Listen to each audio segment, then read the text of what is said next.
Listening activity number 11. You will hear an interview between a reporter and an officer from the British Council. As you listen, fill in the gaps and answer the following questions. In recent years, more and more foreign students have been coming to the UK to study.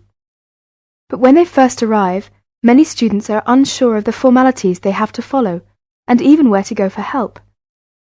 So we have Alan McLean from the British Council here today to offer some advice. Alan, first of all, where do overseas students get help when they have problems at college? Well, the Welfare Office of the Student Union can provide students with information and advice on all aspects of college life and living in the UK. The college will also have a counsellor for overseas students who will specifically look after the interest of foreign students.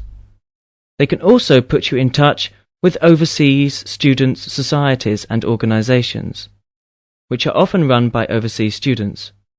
So, as you can see, there's quite an extensive support service for the students, and new arrivals shouldn't feel they have to tackle problems alone. Indeed.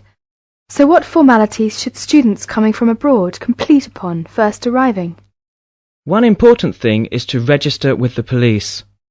The stamp, which will have been put in the student passport by the immigration officer, indicates whether or not they are required to register with the police. If you are from the European Community or the Commonwealth, or if you intend to stay in the United Kingdom for less than 6 months, you should not have to register with the police. So not all overseas students have to register with the police, but if you are not from an EEC or Commonwealth country, presumably you must register. That's right.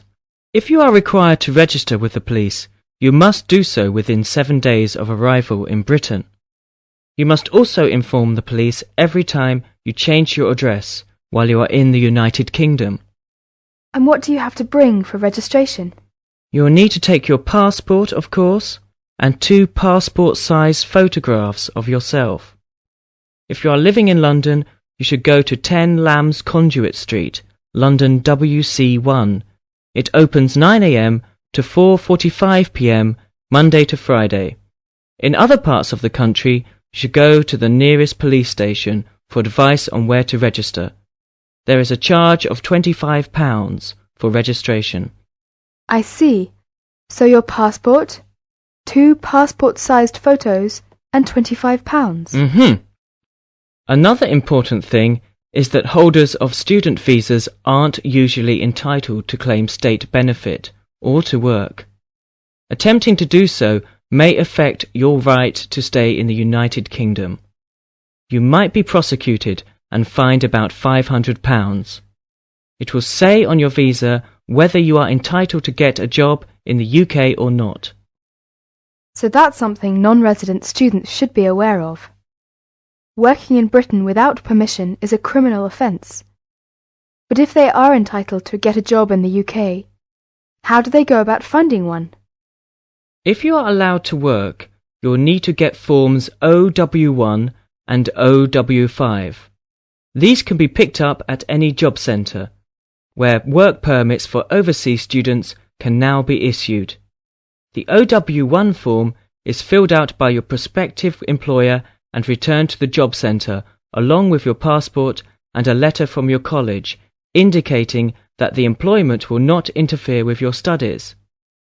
If you are looking for work experience or practical learning, you must get forms OW21 and OW22 from the work experience section of the Department of Employment.